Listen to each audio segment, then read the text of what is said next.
Capítulo 4. Igualdad. Quienes poseen los datos poseen el futuro.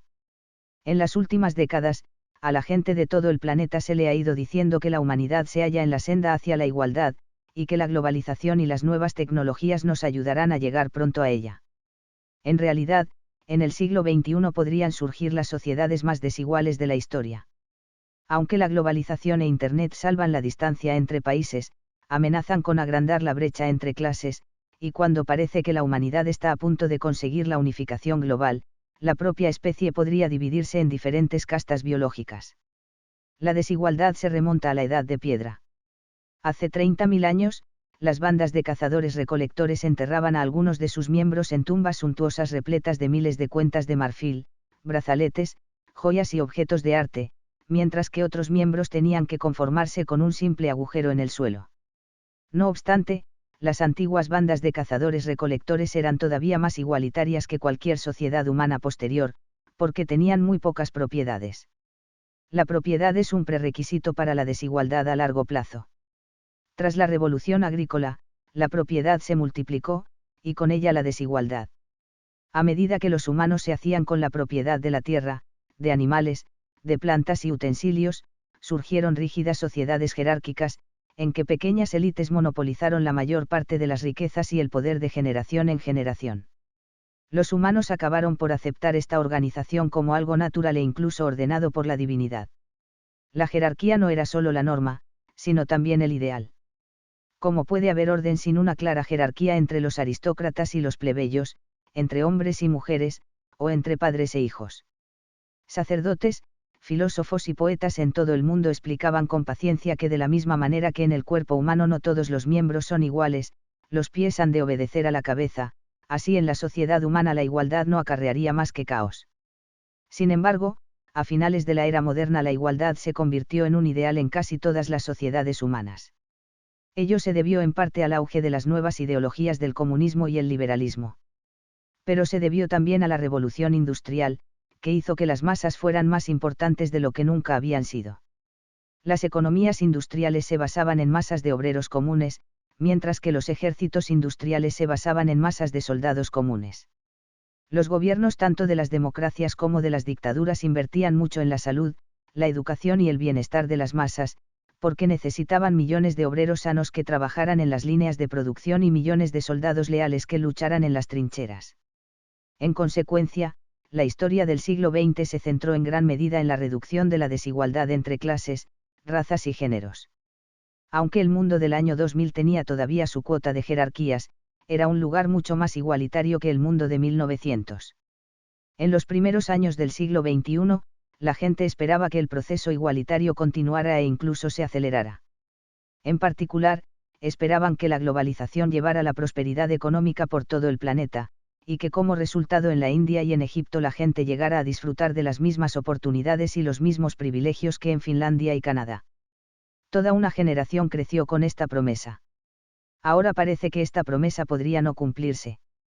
Ciertamente, la globalización ha beneficiado a grandes segmentos de la humanidad, pero hay indicios de una desigualdad creciente tanto entre las sociedades como en el interior de las mismas. Algunos grupos monopolizan de forma creciente los frutos de la globalización, al tiempo que miles de millones de personas se quedan atrás. Ya hoy en día, el 1% más rico posee la mitad de las riquezas del mundo. Y lo que es aún más alarmante, las 100 personas más ricas poseen más en su conjunto que los 4.000 millones de personas más pobres. Esto aún podría empeorar mucho.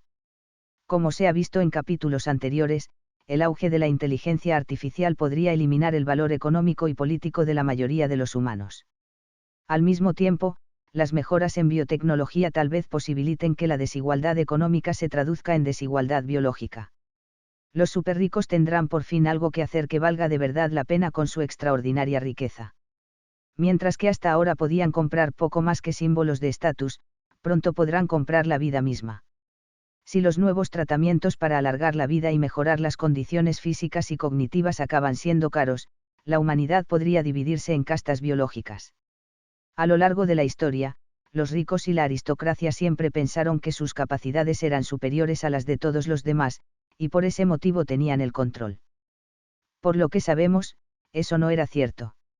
El duque medio no estaba más dotado que el campesino medio, sino que debía su superioridad solo a una discriminación legal y económica injusta. Sin embargo, hacia 2100 los ricos podrían estar realmente más dotados, ser más creativos y más inteligentes que la gente que habita en los suburbios. Una vez que se abra una brecha real en la capacidad entre los ricos y los pobres, resultará casi imposible salvarla. Si los ricos emplean sus capacidades superiores para enriquecerse todavía más, y si con más dinero pueden comprarse un cuerpo y un cerebro mejorados, con el tiempo la brecha no hará más que agrandarse. Hacia 2100, el 1% más rico podría poseer no solo la mayor parte de las riquezas del mundo, sino también la mayor parte de la belleza, la creatividad y la salud del mundo. Los dos procesos juntos, la bioingeniería unida al auge de la inteligencia artificial, podrían por tanto acabar separando a la humanidad en una pequeña clase de superhumanos y una subclase enorme de Homo sapiens inútiles. Para empeorar todavía más una situación agorera, al perder las masas su importancia económica y su poder político, el Estado podría a su vez perder al menos algunos de los incentivos para invertir en su salud, su educación y su bienestar. Es muy peligroso no ser necesario. Así pues, el futuro de las masas dependerá de la buena voluntad de una pequeña élite. Quizá haya buena voluntad durante unas cuantas décadas. Pero en una época de crisis, como una catástrofe climática, resultará muy tentador y fácil echar por la borda a la gente no necesaria.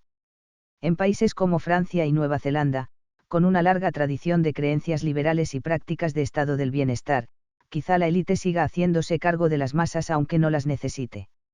Sin embargo, en Estados Unidos, más capitalista, la élite podría usar la primera ocasión que se le presente para desmantelar lo que quede del estado del bienestar. Un problema todavía mayor acecha en grandes países en vías de desarrollo, como la India, China, Sudáfrica y Brasil.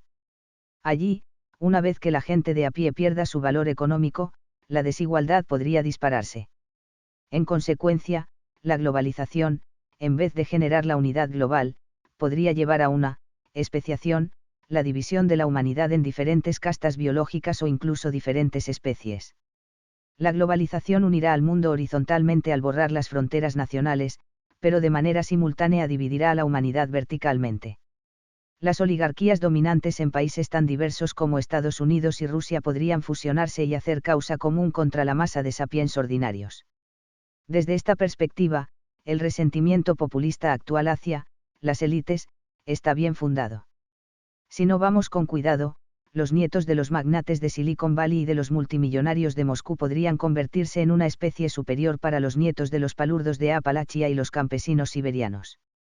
A la larga, una situación hipotética de este tipo sería capaz incluso de desglobalizar el mundo, pues la casta superior podría congregarse dentro de una autoproclamada civilización, y construir muros y fosos que la separaran de las hordas de bárbaros del exterior. En el siglo XX, la civilización industrial dependía de los bárbaros, para el trabajo barato, las materias primeras y los mercados. Por tanto, los conquistó y absorbió. Pero en el siglo XXI, una civilización postindustrial que se base en la inteligencia artificial, la bioingeniería y la nanotecnología podría ser mucho más independiente y autosuficiente. No solo clases enteras, sino países y continentes enteros podrían resultar irrelevantes. Fortificaciones custodiadas por drones y robots podrían separar la zona autoproclamada civilizada, en la que los cyborgs lucharan entre sí con bombas lógicas, de las tierras bárbaras en que los humanos asilvestrados lucharan entre sí con machetes y kalashnikovs. A lo largo de este libro suelo usar la primera persona del plural para hablar del futuro de la humanidad. Digo lo que, nosotros, necesitamos hacer acerca de nuestros problemas. Pero quizá no haya nosotros. Quizá uno de nuestros mayores problemas sea que diferentes grupos humanos tengan futuros completamente distintos. Quizá en algunas partes del mundo se deba enseñar a los niños a diseñar programas informáticos, mientras que en otros sea mejor enseñarles a desenfundar deprisa y a disparar de inmediato. ¿Quién posee los datos? Si queremos evitar la concentración de toda la riqueza y el poder en manos de una pequeña élite, la clave es regular la propiedad de los datos. En tiempos antiguos, la tierra era el bien más importante del mundo, la política era una lucha para controlar la tierra y evitar que se concentrara demasiada en unas pocas manos, la sociedad se dividía en aristócratas y plebeyos. En la época moderna, las máquinas y fábricas resultaron más importantes que la tierra, y las luchas políticas se centraron en controlar estos medios vitales de producción. Si demasiadas máquinas se concentraban en unas pocas manos, la sociedad se dividía en capitalistas y proletarios. En el siglo XXI, sin embargo, los datos eclipsarán a la vez la tierra y la maquinaria como los bienes más importantes, y la política será una lucha para controlar el flujo de datos. Si los datos se concentran en unas pocas manos, la humanidad se dividirá en diferentes especies. La carrera para poseer los datos ya ha empezado, encabezada por gigantes de los datos como Google, Facebook, Baidu y Tencent. Hasta ahora, muchos de estos gigantes parecen haber adoptado el modelo de negocio de los mercaderes de la atención. Captan nuestra atención al proporcionarnos de forma gratuita información, servicios y diversión, y después revenden nuestra atención a los anunciantes. Pero las miras de los gigantes de los datos apuntan probablemente mucho más allá que cualquier mercader de la atención que haya existido. Su verdadero negocio no es en absoluto vender anuncios. Más bien, al captar nuestra atención consiguen acumular cantidades inmensas de datos sobre nosotros, que valen más que cualquier ingreso publicitario. No somos sus clientes, somos su producto. A medio plazo, esta acumulación de datos abre el camino para un modelo de negocio radicalmente diferente cuya primera víctima será la misma industria de publicidad. El nuevo modelo se basa en transferir la autoridad de los humanos a los algoritmos, incluida la autoridad para elegir y comprar cosas. Una vez que los algoritmos elijan y compren cosas por nosotros, la industria tradicional de la publicidad quebrará. Pensemos en Google. Google quiere llegar a un punto en que podamos preguntarle cualquier cosa y conseguir la mejor respuesta del mundo. ¿Qué ocurrirá cuando podamos preguntar a Google: hola, Google? Basándote en todo lo que sabes de coches y en todo lo que sabes de mí, incluidas mis necesidades, mis costumbres, mis opiniones sobre el calentamiento global así como mis opiniones sobre la política en Oriente Próximo, ¿cuál es el mejor coche para mí? Si Google puede darnos una buena respuesta, y si aprendemos por experiencia a confiar en la sabiduría de Google en lugar de en nuestros propios sentimientos, fácilmente manipulables, ¿qué utilidad tendrían los anuncios de automóviles? A largo plazo, al unir suficientes datos y suficiente poder de cómputo, los gigantes de los datos podrían acceder a los secretos más profundos de la vida, y después usar tal conocimiento no solo para elegir por nosotros o manipularnos, sino también para remodelar la vida orgánica y crear formas de vida inorgánicas. Vender anuncios puede ser necesario para sostener a los gigantes a corto plazo, pero a menudo estos valoran apps, productos y empresas según los datos que recogen más que según el dinero que generan. Una aplicación popular puede carecer de modelo de negocio e incluso perder dinero a corto plazo, pero mientras absorba datos podría valer miles de millones. Incluso si no sabemos cómo sacar partido de los datos hoy en día, vale la pena mantenerla porque tal vez posea la clave para controlar y determinar la vida en el futuro.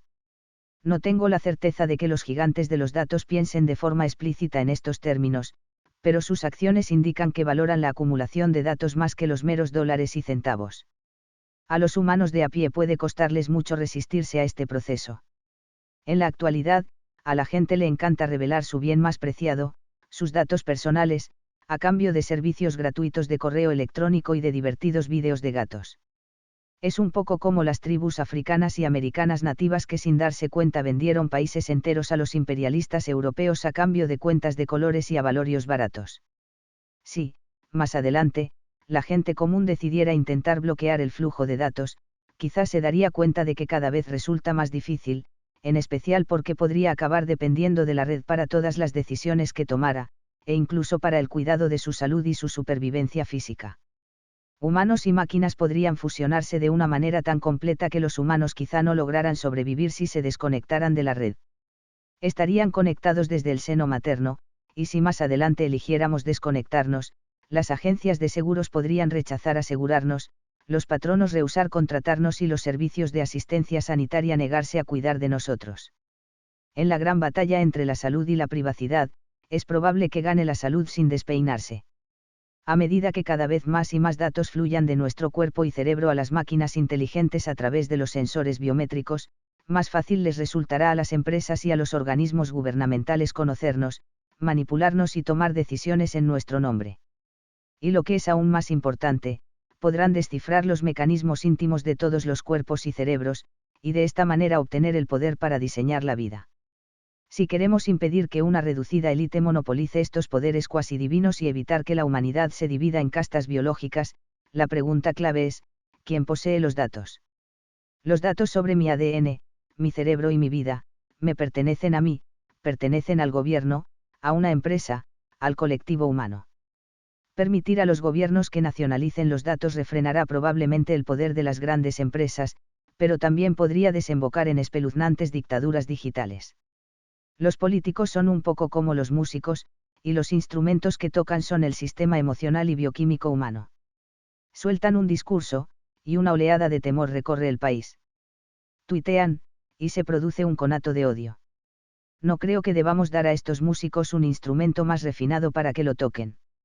Una vez que los políticos puedan pulsar nuestros botones emocionales directamente, generando ansiedad, odio, alegría y aburrimiento a voluntad, la política se convertirá en un mero circo emocional. Aunque hemos de temer mucho el poder de las grandes empresas, la historia sugiere que no estaremos necesariamente mejor en manos de gobiernos superpoderosos.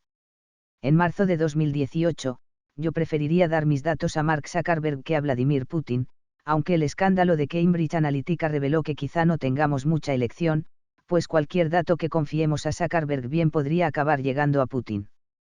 La propiedad de nuestros datos puede resultar más atractiva que ninguna de estas dos opciones, pero no está claro qué significa eso en realidad.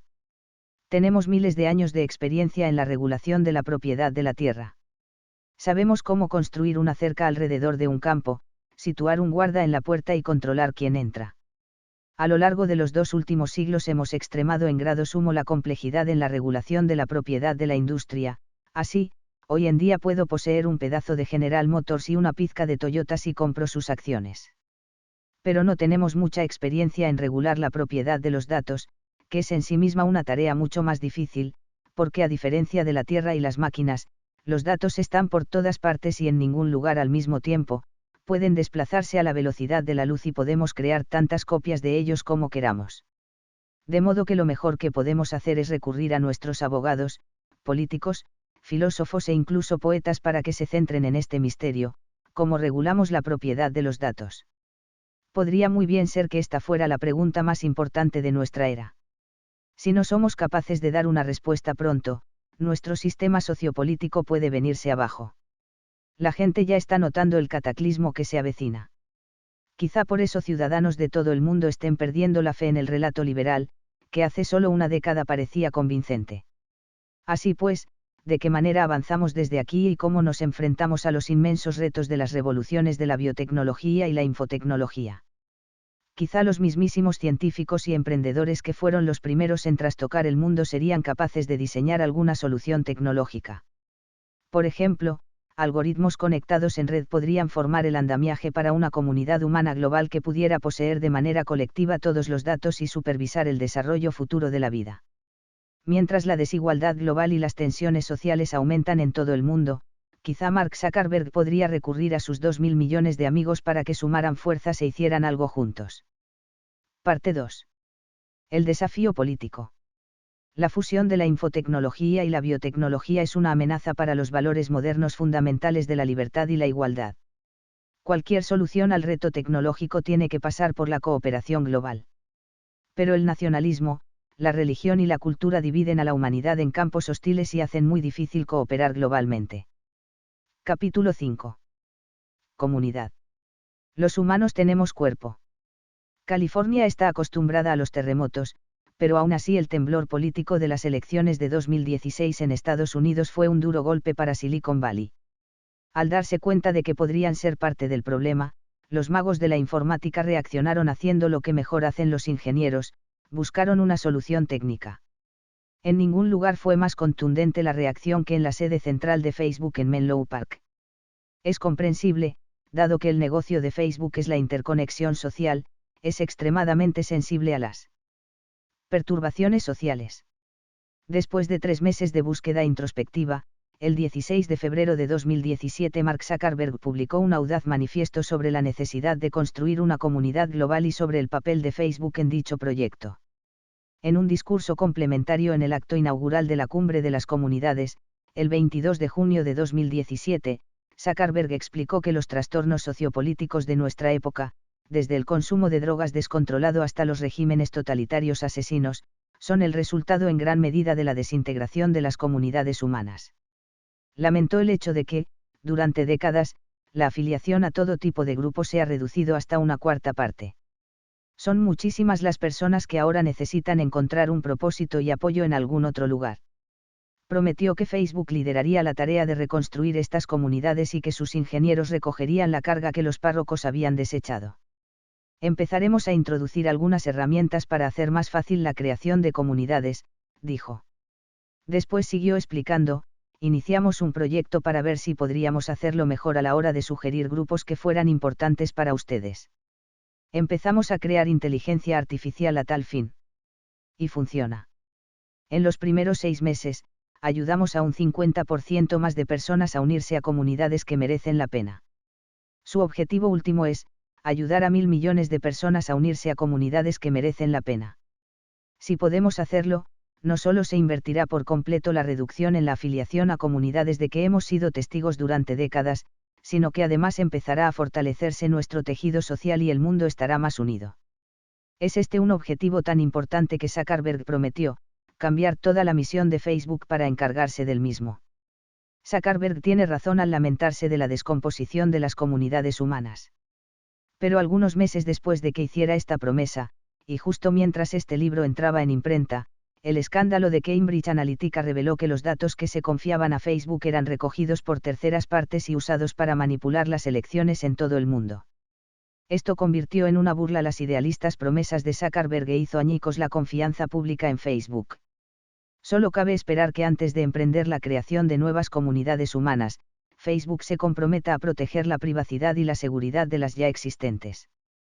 No obstante, vale la pena considerar a fondo la visión comunitaria de Facebook y analizar si una vez que se haya fortalecido la seguridad, las redes sociales en línea pueden ayudar a la creación de una comunidad humana global. Aunque en el siglo XXI los humanos podrían ser mejorados en dioses, en 2018 seguimos siendo animales de la edad de piedra. Para prosperar aún necesitamos fundamentarnos en comunidades íntimas. Durante millones de años nos hemos adaptado a vivir en pequeñas bandas de no más de unas pocas docenas de personas. Incluso hoy en día a la mayoría nos parece imposible conocer a más de 150 individuos, con independencia de que alardeemos de tener un elevado número de amigos en Facebook. Fuera de estos grupos, los humanos se sienten solos y alienados. Por desgracia, a lo largo de los 2 últimos siglos las comunidades íntimas han ido desintegrándose. El intento de sustituir grupos pequeños de personas que de verdad se conocen entre sí con comunidades imaginadas de naciones y partidos políticos nunca será un éxito rotundo. Nuestros millones de hermanos en la familia nacional y nuestros millones de camaradas en el Partido Comunista no pueden proporcionarnos la cálida intimidad que un único hermano o amigo reales sí pueden. En consecuencia, la gente lleva vidas cada vez más solitarias en un planeta cada vez más conectado. El origen de muchas de las perturbaciones sociales y políticas de nuestra época puede rastrearse hasta este malestar general. Por lo tanto, el proyecto de Zuckerberg de volver a conectar a los humanos entre sí es oportuno. Pero las palabras son más baratas que los actos, y a fin de poner en marcha dicho proyecto, Facebook tendría que cambiar por completo su modelo de negocio. Difícilmente puede constituirse una comunidad global cuando se gana dinero a fuerza de captar la atención de la gente y vendérsela a los anunciantes. A pesar de ello, la disposición de Zuckerberg de al menos formular tal proyecto merece nuestro elogio. La mayoría de las empresas creen que tendrían que centrarse en ganar dinero, que los gobiernos deberían intervenir lo menos posible y que la humanidad debería confiar en que las fuerzas del mercado tomaran por nosotros las decisiones que de verdad son importantes. De ahí que si Facebook pretende adoptar un compromiso ideológico real para crear comunidades humanas, los que teman su poder no deberían hacerla retroceder hasta la capa protectora empresarial a gritos de «Gran Hermano». En cambio, deberíamos animar a otras empresas, instituciones y gobiernos a que compitan con Facebook adoptando sus propios compromisos ideológicos. Desde luego, no escasean las organizaciones que lamentan la descomposición de las comunidades humanas y se esfuerzan por reconstruirlas. Todo el mundo, desde las activistas feministas hasta los fundamentalistas islámicos, está en el negocio de la creación de comunidades, y en capítulos posteriores analizaremos algunos de estos esfuerzos. Lo que hace que la maniobra de Facebook sea única es su ámbito global, su respaldo empresarial y su profunda fe en la tecnología. Zuckerberg parece estar convencido de que la nueva inteligencia artificial de Facebook puede no solo identificar comunidades que merecen la pena, sino también fortalecer nuestro tejido social y hacer que el mundo esté más unido. Eso es mucho más ambicioso que utilizar la inteligencia artificial para conducir un automóvil o diagnosticar el cáncer. La visión de la comunidad de Facebook es quizá el primer intento explícito de usar la inteligencia artificial para la ingeniería social planificada centralmente a escala global. Por tanto, constituye un caso crucial que puede sentar precedente. Si tiene éxito, es probable que presenciemos muchos más intentos de este tipo, y se reconocerán los algoritmos como los nuevos líderes de las redes sociales humanas. Si fracasa, pondrá en evidencia las limitaciones de las nuevas tecnologías. Los algoritmos pueden servir para la circulación de vehículos y la cura de enfermedades, pero cuando se trate de resolver problemas sociales, tendremos que seguir confiando en políticos y sacerdotes. En línea versus fuera de línea. En los últimos años, el éxito de Facebook ha sido asombroso, y en la actualidad cuenta con más de 2.000 millones de usuarios activos en línea. Pero para poner en marcha su nuevo proyecto tendrá que salvar la brecha entre estar en línea, conectado, y fuera de línea, desconectado. Una comunidad quizá empiece como una reunión en línea, pero para fortalecerse de verdad también tendrá que echar raíces en el mundo fuera de línea. Si un día un dictador prohíbe Facebook en su país o cierra el grifo de Internet, se evaporarán las comunidades, o bien se reagruparán y contraatacarán. Serán capaces de organizar una manifestación sin comunicación en línea. Zuckerberg explicó en su manifiesto de febrero de 2017 que las comunidades conectadas ayudan a promover a las desconectadas. Esto es verdad a veces. Pero en muchos casos la conexión se produce a expensas de la desconexión, y hay una diferencia fundamental entre las dos. Las comunidades físicas tienen una profundidad que las comunidades virtuales no pueden igualar, al menos no en un futuro inmediato. Si me encuentro enfermo en Israel, mis amigos de California en línea pueden hablarme, pero no pueden traerme una sopa o una taza de té. Los humanos tienen cuerpo. Durante el último siglo, la tecnología ha estado distanciándonos de nuestro cuerpo. Hemos ido perdiendo nuestra capacidad de prestar atención a lo que olemos y saboreamos. En lugar de ello, nos absorben nuestros teléfonos inteligentes y ordenadores. Estamos más interesados en lo que ocurre en el ciberespacio que en lo que está pasando en la calle. Es más fácil que nunca hablar con mi primo en Suiza, pero más difícil hablar con mi marido durante el desayuno, porque está todo el rato pendiente de su teléfono inteligente en lugar de estarlo de mí. En el pasado, los humanos no podían permitirse tal indiferencia. Los antiguos recolectores siempre estaban alerta y vigilantes. Mientras se desplazaban por el bosque en busca de setas, observaban el terreno, atentos a cualquier protuberancia reveladora. Percibían el menor movimiento en la hierba para descubrir si allí podría haber una serpiente al acecho. Cuando encontraban una seta comestible, la comían con suma atención para distinguirla de sus parientes venenosas. Los miembros de las sociedades pudientes actuales no necesitan esa percepción tan aguda. Podemos pasearnos entre las estanterías del supermercado mientras escribimos mensajes, y comprar cualquiera de 1 millar de productos alimenticios, todos ellos supervisados por las autoridades sanitarias. Pero escojamos lo que escojamos, podemos terminar comiéndolo apresuradamente frente a una pantalla mientras leemos los correos electrónicos o vemos la televisión, sin que apenas prestemos atención al gusto real de lo que comemos. Zuckerberg dice que Facebook se ha comprometido a continuar mejorando nuestras herramientas para proporcionarnos el poder de compartir nuestra experiencia con los demás. Pero lo que la gente podría necesitar en realidad son las herramientas para conectarse a sus propias experiencias. En nombre de compartir experiencias, se anima a la gente a entender lo que les ocurre en términos de cómo lo ven los demás. Si sucede algo emocionante, el instinto visceral de los usuarios de Facebook es sacar sus teléfonos inteligentes, hacer una foto, publicarla en línea y esperar los me gusta. En el proceso, apenas se dan cuenta de lo que han sentido ellos. De hecho, lo que sienten está determinado cada vez más por las reacciones en línea. Es probable que las personas separadas de su cuerpo, sentidos y ambiente físico se sientan alienadas y desorientadas. Los expertos suelen atribuir estos sentidos de alienación a la reducción de los vínculos religiosos y nacionales, pero perder el contacto con el propio cuerpo probablemente sea más importante. Los humanos han vivido millones de años sin religiones ni naciones, es probable que también puedan vivir felices sin ellas en el siglo XXI. Pero no pueden vivir felices si están desconectados de su cuerpo. Si uno no se siente cómodo en su cuerpo, nunca se sentirá cómodo en el mundo. Hasta ahora, el modelo de negocio de Facebook animaba a la gente a pasar cada vez más tiempo en línea, aunque esto supusiera disponer de menos tiempo y energía para dedicar a las actividades fuera de línea. Podrá adoptar un nuevo modelo que anime a la gente a conectarse solo cuando es realmente necesario y a dedicar mayor atención a su ambiente y a su propio cuerpo y sentidos. ¿Qué pensarían los accionistas de tal modelo? Hace poco, Tristan Harris, un exgooglero y tecnofilósofo que ha dado con una nueva métrica del tiempo bien invertido, ha sugerido un programa de dicho modelo alternativo. Las limitaciones de las relaciones en línea también socavan la solución de Zuckerberg a la polarización social.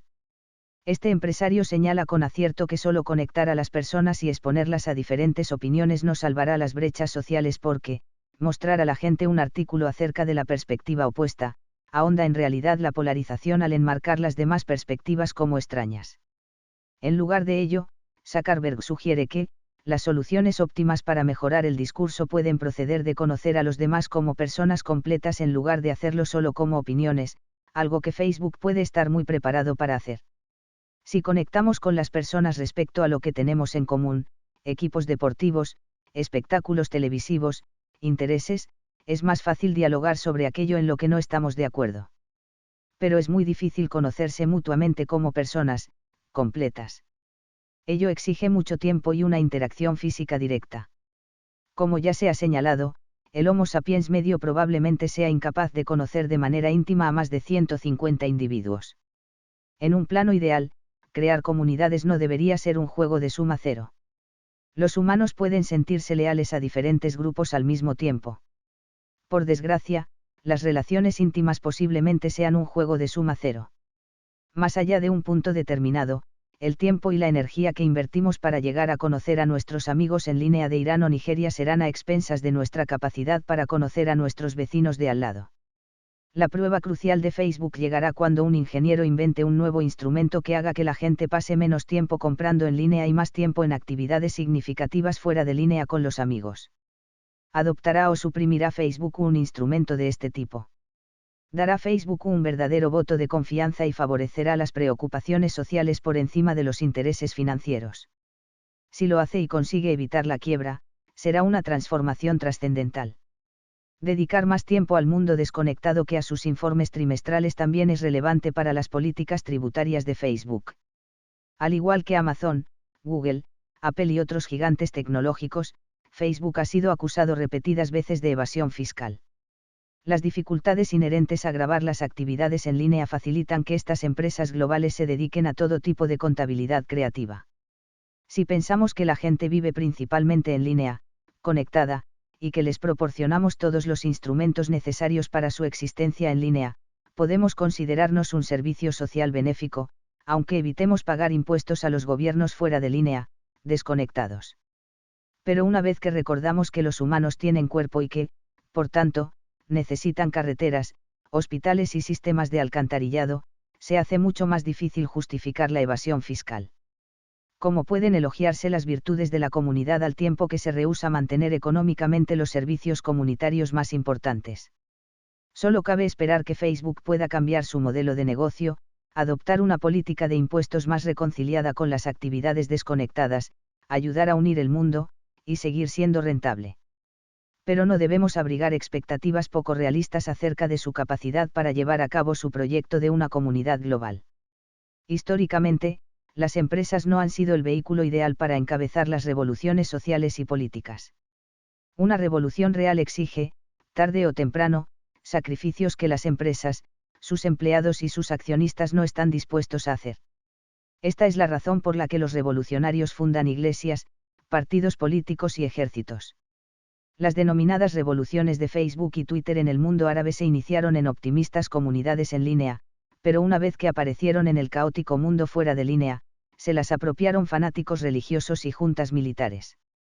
Si ahora Facebook pretende instigar una revolución global, tendrá que cumplir una tarea mucho mejor a la hora de salvar la brecha entre lo conectado y lo desconectado. Facebook y los demás gigantes en línea suelen considerar que los humanos son animales audiovisuales, un par de ojos y un par de oídos conectados a 10 dedos, una pantalla y una tarjeta de crédito. Un paso crucial hacia la unificación de la humanidad es apreciar que los humanos tienen cuerpo. Desde luego, esta apreciación tiene su aspecto negativo. Darse cuenta de las limitaciones de los algoritmos en línea podría provocar únicamente que los gigantes tecnológicos expandieran más todavía su alcance.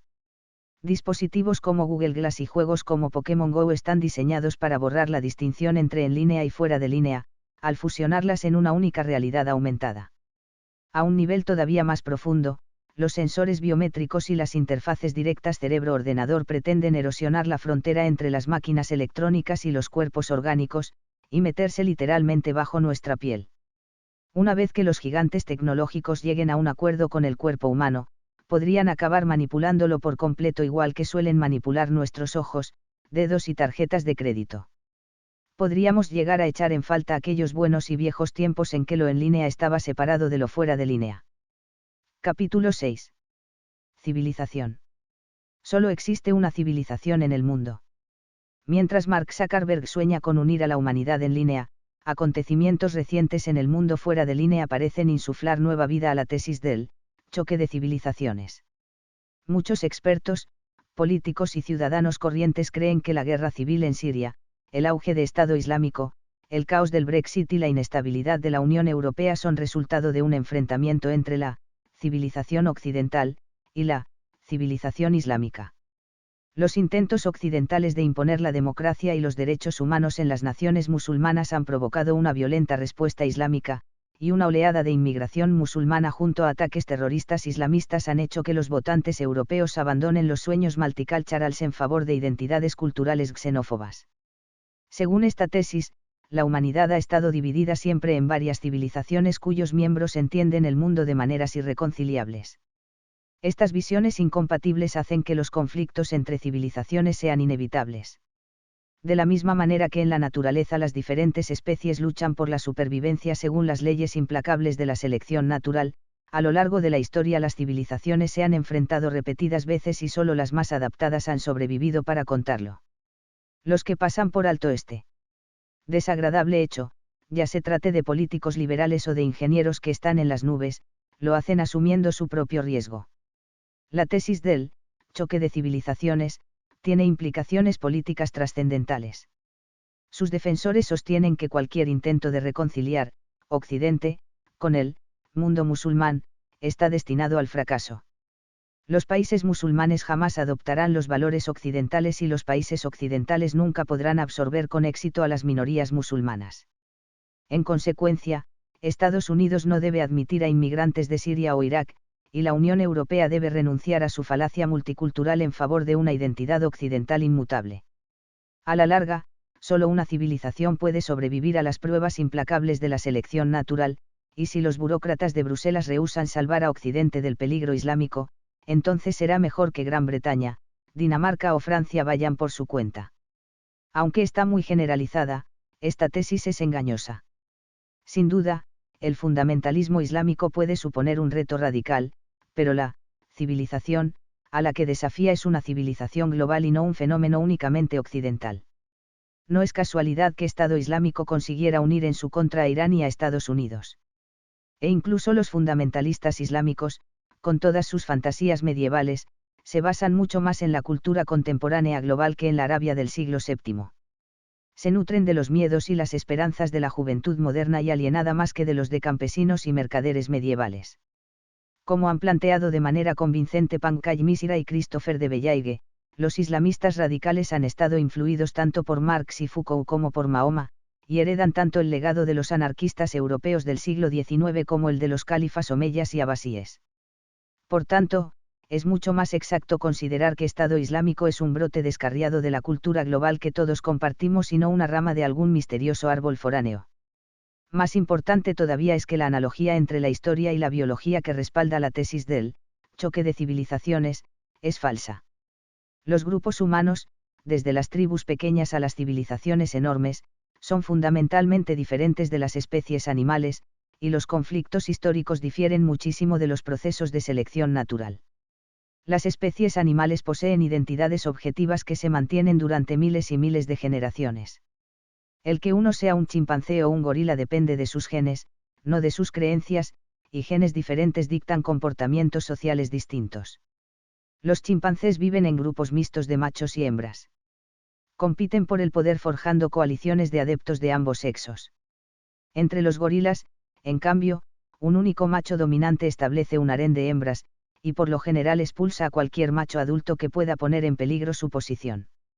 Los chimpancés no son capaces de adoptar disposiciones sociales del tipo de la de los gorilas no son capaces de empezar a organizarse como los chimpancés, y, por lo que sabemos, justo los mismos sistemas sociales han caracterizado a chimpancés y a gorilas no solo en décadas recientes, sino a lo largo de cientos de miles de años. No encontramos nada parecido entre los humanos. Sí, los grupos humanos pueden tener sistemas sociales distintos, pero no están determinados por la genética, y rara vez duran más de unos pocos siglos. Piénsese en los alemanes del siglo XX, por ejemplo. En menos de 100 años, los alemanes se organizaron en 6 sistemas muy diferentes: el Imperio Hohenzollern, la República de Weimar, el Tercer Reich, la República Democrática Alemana, es decir, la Alemania Oriental, comunista, la República Federal de Alemania, es decir, la Alemania Occidental, y por último la Alemania Reunida y Democrática. Desde luego, los alemanes conservan su idioma y su amor por la cerveza y el Bratwurst. Pero ¿existe alguna esencia alemana única que los distinga de las demás naciones y que haya permanecido inalterable desde Guillermo II hasta Angela Merkel? Y si el lector encuentra alguna, estaba también ahí hace 1000 o 5000 años. El preámbulo de la Constitución Europea, no ratificado, empieza declarando que se inspira en la herencia cultural, religiosa y humanista de Europa, a partir de la cual se han desarrollado los valores universales de los derechos inviolables e inalienables de la persona humana, la democracia, la igualdad, la libertad y el Estado de Derecho. Así, fácilmente podría dar la impresión de que la civilización europea se define por los valores de los derechos humanos, la democracia, la igualdad y la libertad. Innumerables discursos y documentos trazan una línea directa que va de la antigua democracia ateniense a la Unión Europea actual, celebrando de ese modo 2500 años de libertad y democracia europeas. Esto recuerda al proverbial ciego que palpa la cola de un elefante y llega a la conclusión de que un elefante es una especie de brocha. Sí, las ideas democráticas han formado parte de la cultura europea durante siglos, pero nunca en su totalidad. A pesar de su prestigio e influencia, la democracia ateniense fue un experimento tímido que sobrevivió apenas 200 años en un pequeño rincón de los Balcanes. Si la civilización europea en los últimos 25 siglos ha estado definida por la democracia y los derechos humanos, ¿qué decir entonces de Esparta y Julio César, de los cruzados y los conquistadores, de la Inquisición y del tráfico de esclavos, de Luis XIV y de Napoleón, de Hitler y Stalin? Fueron todos ellos intrusos procedentes de alguna civilización extranjera. Lo cierto es que la civilización europea es cuanto los europeos quieran que sea, del mismo modo que el cristianismo es cuanto los cristianos quieren que sea, el islamismo cuanto los musulmanes quieren que sea y el judaísmo cuanto los judíos quieren que sea. Y han querido que fueran cosas notablemente diferentes a lo largo de los siglos. Los grupos humanos se definen más por los cambios que experimentan que por ninguna continuidad, pero no obstante consiguen crearse identidades antiguas gracias a sus habilidades narrativas. No importa qué revoluciones vivan, por lo general pueden entretejer lo antiguo y lo nuevo en un único relato. Incluso un individuo puede fusionar cambios personales revolucionarios en una historia vital coherente e intensa. Soy una persona que antaño fue socialista, pero que después me hice capitalista, nací en Francia, y ahora vivo en Estados Unidos, estuve casado, y luego me divorcié, tuve un cáncer, y después me curé. De forma parecida, un grupo humano como los alemanes puede llegar a definirse por los mismos cambios que experimentó. Antaño fuimos nazis, pero hemos aprendido la lección, y ahora somos pacíficos demócratas. No tenemos que buscar una única esencia alemana que se manifestara primero en Guillermo II, después en Hitler y finalmente en Merkel. Estas transformaciones radicales son justo lo que define la identidad alemana. Ser alemán en 2018 significa habérselas con la difícil herencia del nazismo al tiempo que se defienden valores liberales y democráticos.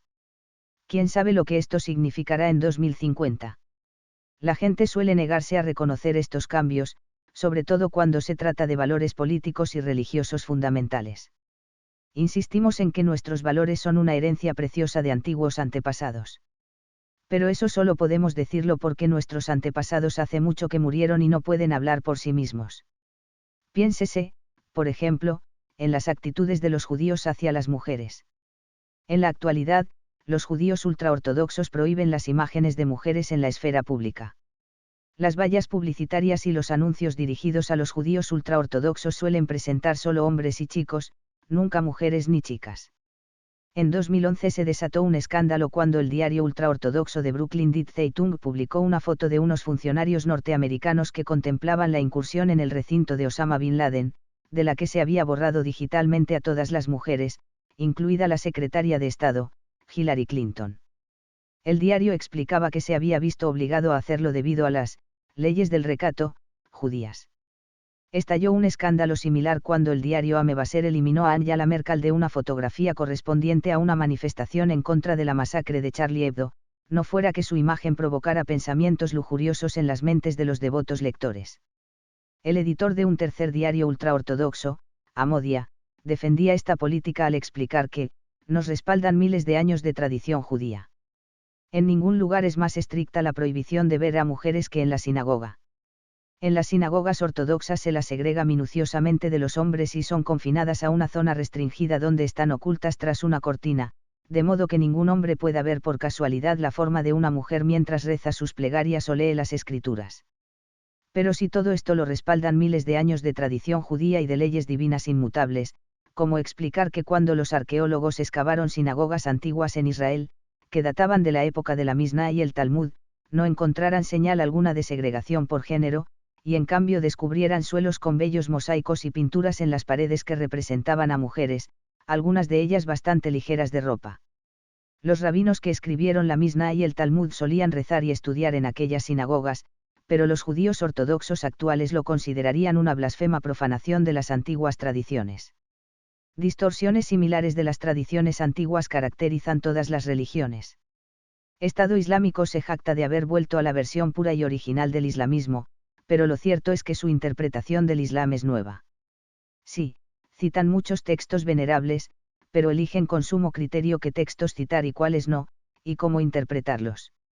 En realidad, su actitud de yo me lo guiso, a la hora de interpretar los textos sagrados es en sí misma muy moderna. Tradicionalmente, la interpretación era una prerrogativa de los doctos ulemas, eruditos que estudiaban la ley y la teología musulmanas en instituciones respetadas, como la Escuela de Al-Azhar de El Cairo. Pocos dirigentes de Estado Islámico poseen tales credenciales, y los ulemas más respetados han despreciado a Abu Bakr al-Baghdadi y a los de su clase por criminales ignorantes. Eso no significa que Estado Islámico haya sido, no islámico, o, anti-islámico, como algunos dicen. Resulta bastante irónico que líderes cristianos como Barack Obama tengan la temeridad de decir a los que se proclaman musulmanes, como Abu Bakr al-Baghdadi, que significa ser musulmán. La acalorada discusión acerca de la verdadera esencia del Islam es, simplemente, inútil. El Islam no tiene un ADN fijo. El Islam es lo que los musulmanes quieren que sea. Alemanes y gorilas. Una diferencia todavía más fundamental distingue a los grupos humanos de las especies animales. Las especies a menudo se dividen, pero nunca se fusionan. Hace unos 7 millones de años, chimpancés y gorilas tenían antepasados comunes. Esta única especie ancestral se dividió en dos poblaciones que al final siguieron caminos evolutivos separados. Una vez que ocurrió esto, no había manera de volver atrás. Puesto que los individuos pertenecientes a especies diferentes no pueden tener descendientes fértiles, las especies nunca pueden fusionarse. Los gorilas no pueden fusionarse con los chimpancés, las jirafas no pueden fusionarse con los elefantes y los perros no pueden fusionarse con los gatos. En cambio, las tribus humanas tendieron a unirse con el tiempo en grupos cada vez más grandes. Los alemanes modernos surgieron a partir de la fusión de sajones, prusianos, suavos y bávaros, que hasta no hace mucho se profesaban poco cariño entre sí. Se sabe que Otto von Bismarck dijo, después de haber leído El origen de las especies de Darwin, que el bávaro es el eslabón perdido entre el austríaco y el humano. Los franceses se crearon por la unificación de francos, normandos, bretones, gascones y provenzales. Mientras tanto, al otro lado del canal, ingleses, escoceses, galeses e irlandeses fueron uniéndose poco a poco, de forma voluntaria o no, para dar lugar a los británicos.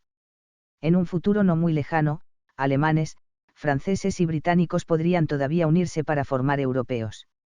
Las fusiones no siempre duran, como estos días saben muy bien los habitantes de Londres, Edimburgo y Bruselas.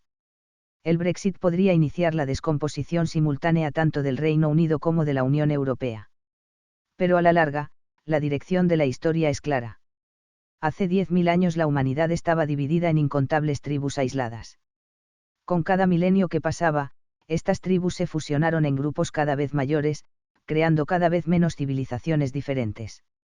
En las generaciones recientes, las pocas civilizaciones que perduraban han estado uniéndose en una única civilización global. Las divisiones políticas, étnicas, culturales y económicas resisten, pero no socavan la unidad fundamental.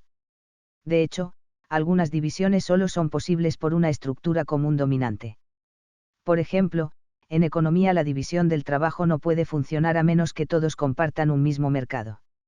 Un país no puede especializarse en producir automóviles o petróleo a menos que pueda comprar alimentos a otros países que cultivan trigo y arroz. El proceso de unificación humana ha adoptado dos formas: establecer vínculos entre grupos distintos y homogenizar prácticas en los distintos grupos. Pueden formarse vínculos incluso entre grupos que continúan comportándose de manera muy diferente. De hecho, se establecen vínculos incluso entre enemigos declarados. La propia guerra puede generar algunos de los vínculos humanos más fuertes.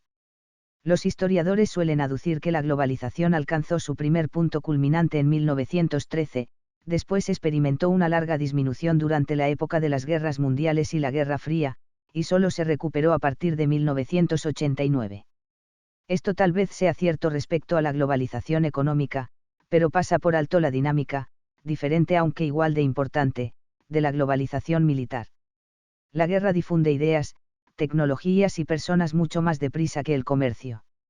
En 1918, Estados Unidos estaba más estrechamente conectado con Europa que en 1913, ambos fueron separándose en los años de entreguerras, para acabar con sus destinos inextricablemente mezclados por la Segunda Guerra Mundial y la Guerra Fría. La guerra también hace que las personas se interesen mucho más las unas por las otras. Estados Unidos nunca tuvo un contacto tan estrecho con Rusia como durante la Guerra Fría, cuando cada tos en un pasillo de Moscú hacía que algunas personas corrieran por las escaleras de Washington. La gente se preocupa mucho más por sus enemigos que por sus socios comerciales. Por cada película americana sobre Taiwán, probablemente haya 50 sobre Vietnam. Las Olimpiadas medievales. El mundo de principios del siglo XXI ha ido mucho más allá de formar vínculos entre grupos diferentes. En todo el globo, las personas no solo están en contacto entre sí, sino que comparten cada vez más creencias y prácticas idénticas. Hace 1000 años, el planeta Tierra era terreno fértil para docenas de modelos políticos diferentes. En Europa podían encontrarse principados feudales que rivalizaban con ciudades-estado independientes y con teocracias minúsculas. El mundo musulmán poseía su califato, que afirmaba tener soberanía universal, pero también contaba con reinos, sultanatos y emiratos. Los imperios chinos creían ser la única entidad política legítima, mientras que al norte y al oeste confederaciones tribales luchaban con júbilo entre sí. La India y el sudeste asiático eran un calidoscopio de regímenes, mientras que las organizaciones políticas en América, África y Australasia iban desde minúsculas bandas de cazadores-recolectores a extensos imperios. No es extraño que incluso a grupos humanos vecinos les costara ponerse de acuerdo en procedimientos diplomáticos comunes, por no mencionar en leyes internacionales. Cada sociedad se regía por su propio paradigma político, y encontraba difícil entender y respetar los conceptos políticos ajenos. Hoy en día, en cambio, un único paradigma político es aceptado en todas partes. El planeta está dividido en unos 200 estados soberanos, que por lo general están de acuerdo en los mismos protocolos diplomáticos y en leyes internacionales comunes. En nuestros atlas, Suecia, Nigeria, Tailandia y Brasil están marcados con el mismo tipo de formas coloreadas, todos son miembros de las Naciones Unidas, y a pesar de múltiples diferencias, son reconocidos como estados soberanos que gozan de derechos y privilegios similares. De hecho, comparten muchas más ideas y prácticas políticas, que incluyen al menos una creencia testimonial en cuerpos representativos, partidos políticos, sufragio universal y derechos humanos. Hay parlamentos en Teherán, Moscú, Ciudad del Cabo y Nueva Delhi, así como en Londres y París. Cuando israelíes y palestinos, rusos y ucranianos, kurdos y turcos compiten por los favores de la opinión pública global, todos emplean el mismo discurso de derechos humanos, soberanía estatal y ley internacional. El mundo puede estar salpicado de varios tipos de estados fracasados, pero solo conoce un paradigma para un estado con éxito.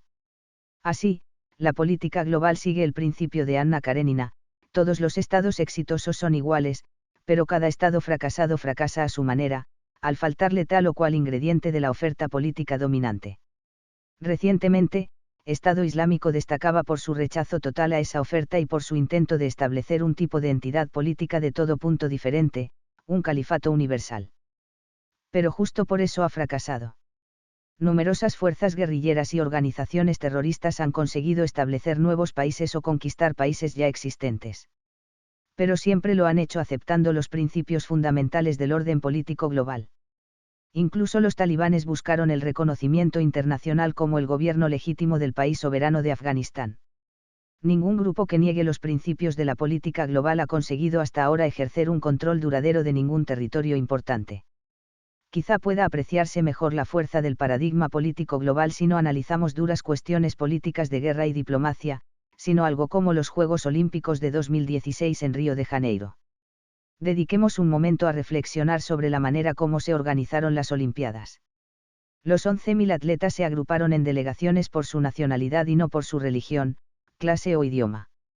No había una delegación budista, una delegación proletaria, una delegación anglófona. Excepto en unos pocos casos, en particular, en los de Taiwán y Palestina, determinar la nacionalidad de los atletas fue sencillo. En la ceremonia inaugural, el 5 de agosto de 2016, los atletas desfilaron en grupos, y cada grupo hacía ondear su bandera nacional. Cada vez que Michael Phelps ganaba otra medalla de oro, la bandera de las barras y estrellas se alzaba al son del Star Spangled Banner. Cuando Emily Andeol consiguió la medalla de oro en judo, se alzó la bandera tricolor francesa y se interpretó la Marsellesa. Oportunamente, cada país del mundo tiene un himno que se ajusta al mismo modelo universal. Casi todos los himnos son fragmentos orquestales de unos pocos minutos de duración, en lugar de un cántico de 20 que solo puede ser ejecutado por una casta especial de sacerdotes ancestrales. Incluso países como Arabia Saudí, Pakistán y el Congo han adoptado para sus himnos convenciones musicales occidentales. La mayoría suenan como algo que hubiera compuesto Beethoven. Se puede pasar una tarde con los amigos reproduciendo los distintos himnos que hay en YouTube e intentando adivinar cuál es cuál. Incluso la letra es casi la misma en todo el mundo, lo que indica concepciones comunes de la política y la lealtad de grupo. Por ejemplo, ¿a qué nación piensa el lector que pertenece el siguiente himno? Solo he cambiado el nombre del país por el genérico, mi país. Mi país, mi patria, la tierra en la que he vertido mi sangre, aquí es donde estoy de pie, para ser el guardián de mi tierra natal. Mi país, mi nación, mi gente y mi patria, proclamemos, mi país, unámonos. Larga vida a mi país, larga vida a mi Estado, mi nación, mi patria, en su totalidad. Construye su alma, despierta su cuerpo, por mi gran país. Mi gran país, independiente y libre mi hogar y mi país, a los que quiero. Mi gran país, independiente y libre, larga vida a mi gran país. La respuesta es Indonesia. Pero se habría sorprendido el lector si le hubiera dicho que la respuesta era en realidad Polonia, Nigeria o Brasil. Las banderas nacionales exhiben la misma monótona conformidad. Con una única excepción, todas las banderas son piezas de tela rectangulares que se caracterizan por un repertorio muy limitado de colores, bandas y formas geométricas. Nepal es el país anómalo, pues su bandera está compuesta por 2 triángulos. Pero nunca ha ganado una medalla olímpica. La bandera indonesia consiste en una banda roja sobre una blanca. La polaca muestra una banda blanca sobre una roja. La bandera de Mónaco es idéntica a la de Indonesia. A una persona daltónica le costaría señalar la diferencia entre las banderas de Bélgica, el Chad, Costa de Marfil, Francia, Guinea, Irlanda, Italia, Malí y Rumanía, todas tienen 3 bandas verticales de diversos colores. Algunos de estos países han estado enzarzados unos contra otros en guerras implacables, pero durante el tumultuoso siglo XX solo se cancelaron 3 Olimpiadas debido a la guerra, en 19.160 y 1944. En 1980, Estados Unidos y algunos de sus aliados boicotearon las Olimpiadas de Moscú. En 1984 el bloque soviético boicoteó las de Los Ángeles, y en otras varias ocasiones los Juegos Olímpicos se encontraron en el centro de una tormenta política, en especial en 1936, cuando el Berlín nazi fue el anfitrión de las Olimpiadas, y en 1972, cuando terroristas palestinos masacraron a la delegación israelí en las de Múnich. Pero, en su conjunto, las controversias políticas no han desbaratado el proyecto olímpico. Remontémonos ahora 1000 años. Suponga el lector que quiere celebrar los Juegos Olímpicos medievales en Río en 1016. Olvide por un momento que Río era entonces una pequeña aldea de indios tupí, y que asiáticos, africanos y europeos ni siquiera eran conscientes de la existencia de América. Olvide los problemas logísticos de hacer llegar a los principales atletas del mundo a Río sin contar con aviones. Olvide también que pocos deportes eran compartidos en todo el mundo, e incluso que, aunque todos los humanos pueden correr, no todos podrían ponerse de acuerdo en las mismas reglas para una competición de carrera. Pregúntese simplemente el lector cómo agrupar a las delegaciones que competirían.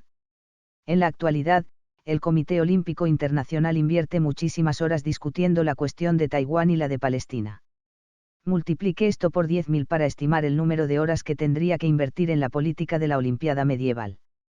Para empezar, en 1016 el Imperio Chino Song no reconocía a ninguna entidad política en la tierra como su igual.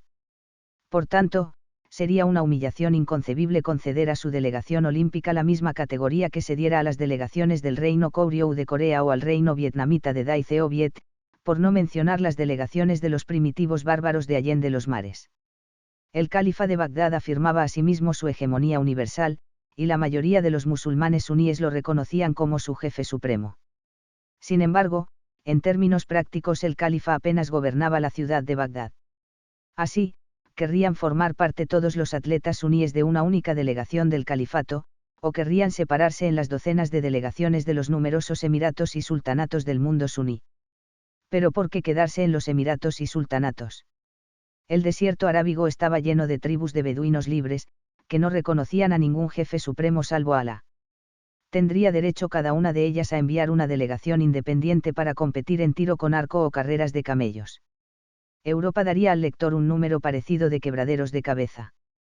Un atleta de la aldea normanda de Ivry, competiría bajo el estandarte del conde de Ivry local, de su señor el duque de Normandía o quizá del débil rey de Francia. Muchas de estas entidades políticas aparecieron y desaparecieron en cuestión de años. Cuando el lector estuviera preparándose para los Juegos Olímpicos de 1016, no podría saber de antemano qué delegaciones acudirían, porque nadie estaría seguro de qué entidades políticas seguirían existiendo al año siguiente. Si el Reino de Inglaterra hubiera enviado una delegación a la Olimpiada de 1016, cuando los atletas hubieran retornado al hogar con sus medallas habrían descubierto que los daneses acababan de tomar Londres y que Inglaterra estaba siendo absorbida en el imperio del Mar del Norte del rey Canuto el Grande, junto con Dinamarca, Noruega y partes de Suecia. En cuestión de otras 2 décadas aquel imperio se desintegró, pero 30 años más tarde Inglaterra fue conquistada de nuevo, por el duque de Normandía. Ni qué decir tiene que la inmensa mayoría de estas entidades políticas efímeras no disponían de himno que interpretar ni de bandera que enarbolar. Los símbolos políticos eran de suma importancia, desde luego, pero el lenguaje simbólico de la política europea era muy distinto de los lenguajes simbólicos de las políticas indonesia, China o tupí. Ponerse de acuerdo en un protocolo común para señalar la victoria habría sido casi imposible. Así, cuando el lector vea los Juegos Olímpicos de Tokio en 2020, recuerde que la aparente competición entre naciones supone en realidad un asombroso acuerdo global. Aun con todo el orgullo nacional que la gente siente cuando su delegación gana una medalla de oro y se iza su bandera, hay muchísima más razón para sentir orgullo porque la humanidad sea capaz de organizar un acontecimiento de este tipo. $1 para gobernarlos a todos. En la época premoderna, los humanos probaron no solo diversos sistemas políticos, sino también una variedad abrumadora de modelos económicos. Los boyardos rusos, los marajás hindúes, los mandarines chinos y los jefes tribales amerindios tenían ideas muy diferentes acerca del dinero, el comercio, los impuestos y el empleo. En la actualidad, en cambio, casi todo el mundo cree, con variaciones un poco distintas, en el mismo tema capitalista, y todos somos piezas de una única línea de producción global. Ya vivamos en el Congo o en Mongolia, en Nueva Zelanda o en Bolivia, nuestras rutinas cotidianas y nuestras riquezas económicas dependen de las mismas teorías económicas, las mismas compañías y bancos y los mismos flujos de capital. Si los ministros de finanzas de Israel e Irán tuvieran que encontrarse para almorzar, compartirían un lenguaje económico y podrían fácilmente comprender las tribulaciones de cada uno y empatizar con ellas. Cuando Estado Islámico conquistó gran parte de Siria e Irak, asesinó a decenas de miles de personas, demolió yacimientos arqueológicos, derribó estatuas y destruyó de manera sistemática los símbolos de los regímenes previos y de la influencia cultural occidental.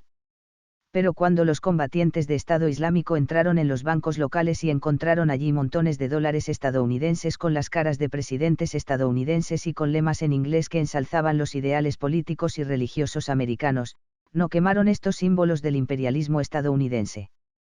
Porque los billetes de dólar son venerados universalmente a través de las separaciones políticas y religiosas. Aunque no tiene un valor intrínseco, no podemos comernos ni bebernos un billete. La confianza en el dólar y en la sensatez de la Reserva Federal es tan sólida que incluso la comparten los fundamentalistas islámicos, los señores de la droga mexicanos y los tiranos norcoreanos. Pero la homogeneidad de la humanidad contemporánea es más aparente si consideramos nuestra visión del mundo natural y del cuerpo humano. Si uno enfermaba hace 1000 años, era muy importante dónde vivía. En Europa, el sacerdote del lugar le diría probablemente que había hecho enfadar a Dios y que para recuperar la salud tenía que dar algo a la iglesia, realizar una peregrinación a un lugar sagrado y rezar fervientemente por el perdón divino. O la bruja de la aldea le explicaría que lo había poseído un demonio al que podía expulsar mediante canciones, bailes y la sangre de un gallo joven negro. En Oriente Próximo, los médicos formados en las tradiciones clásicas podrían decirle al enfermo que sus humores corporales estaban desequilibrados y que tenía que armonizarlos con una dieta adecuada y lociones malolientes. En la India, los expertos ayurvédicos ofrecerían sus propias teorías en relación con el equilibrio entre los 3 elementos corporales conocidos como dosas, y recomendarían un tratamiento de hierbas, masajes y posturas de yoga. Los médicos chinos, los chamanes siberianos, los brujos africanos, los curanderos amerindios, cada imperio, reino y tribu contaban con sus propias tradiciones y expertos, cada uno de los cuales tenía ideas distintas del cuerpo humano y la naturaleza de la enfermedad, y cada uno de los cuales ofrecía su propio cuerno de la abundancia de rituales, brebajes y curas. Algunos de estos funcionaban increíblemente bien, mientras que otros casi suponían una sentencia de muerte. Lo único que unía las prácticas médicas europeas, chinas, africanas y americanas era que al menos 1/3 de los niños morían antes de alcanzar la edad adulta y que la esperanza de vida media se hallaba muy por debajo de los 50 años. Hoy en día, si nos ponemos enfermos es mucho menos importante dónde vivamos. En Toronto, Tokio, Teherán o Tel Aviv se nos trasladará a hospitales de aspecto similar, donde encontraremos a médicos con bata blanca que aprendieron las mismas teorías científicas en las mismas facultades de medicina. Seguirán idénticos protocolos y usarán idénticas pruebas para emitir diagnósticos muy similares. Después dispensarán las mismas medicinas producidas por las mismas empresas farmacéuticas internacionales.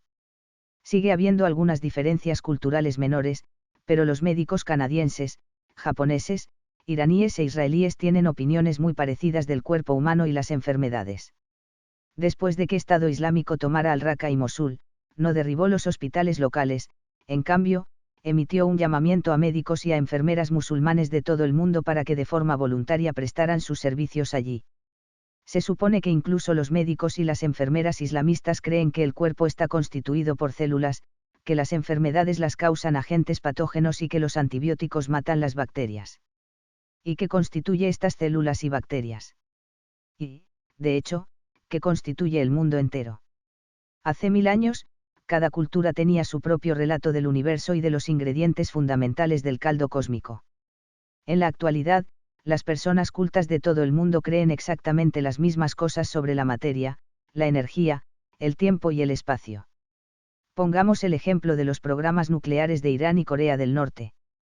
Todo el problema reside en que iraníes y norcoreanos tienen exactamente el mismo parecer sobre la física que israelíes y estadounidenses. Si iraníes y norcoreanos creyeran que E igual a MC4, a Israel y a Estados Unidos les importarían un comino sus programas nucleares. La gente tiene todavía diferentes religiones e identidades nacionales. Pero cuando se trata de asuntos prácticos, como construir un Estado, una economía, un hospital o una bomba, casi todos pertenecemos a la misma civilización. Existen discrepancias, sin duda, pero todas las civilizaciones tienen sus disputas internas. En realidad, tales disputas las definen. Cuando intentan describir su identidad, las personas suelen hacer una lista de la compra con rasgos comunes. Es un error. Les iría mucho mejor si hicieran una lista de conflictos y dilemas comunes. Por ejemplo, en 1618 Europa carecía de una sola identidad religiosa, estaba definida por el conflicto religioso. Ser europeo en 1618 significaba obsesionarse con diferencias doctrinales minúsculas entre católicos y protestantes o entre calvinistas y luteranos, y con estar dispuesto a matar o que te mataran debido a estas diferencias. Si en 1618 a un humano no le preocupaban estos conflictos, dicha persona sería quizá un turco o un hindú, pero sin duda no un europeo. De forma similar, en 1940 Gran Bretaña y Alemania tenían valores políticos muy distintos, pero ambas formaban parte integral de la civilización europea. Hitler no era menos europeo que Churchill. Más bien, la misma lucha entre ambos definió lo que era ser europeo en aquella coyuntura concreta de la historia. En contraste, en 1940 un cazador-recolector, Kung no era europeo porque la confrontación europea interna acerca de la raza y el imperio habrían tenido poco sentido para él. Las personas con quienes nos peleamos más a menudo son los miembros de nuestra propia familia. La identidad se define más por conflictos y dilemas que por acuerdos. ¿Qué significa ser europeo en 2018? No significa tener la piel blanca, creer en Jesucristo o defender la libertad.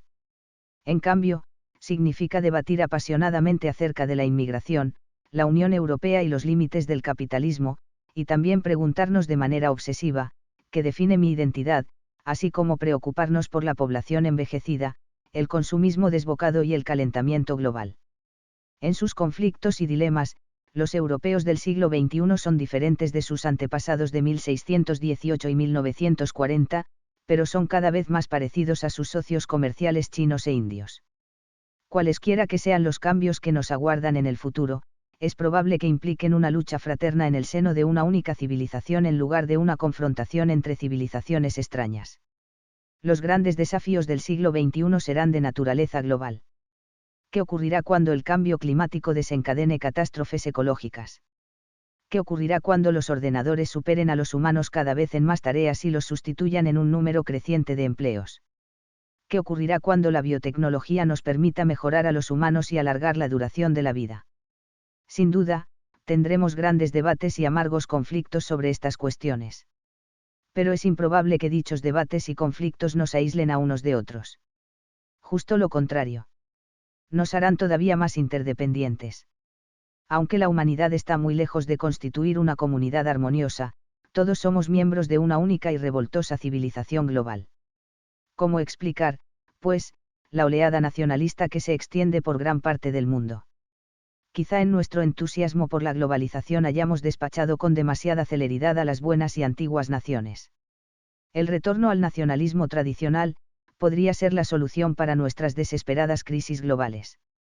Si la globalización conlleva tantos problemas, ¿por qué no abandonarla, simplemente?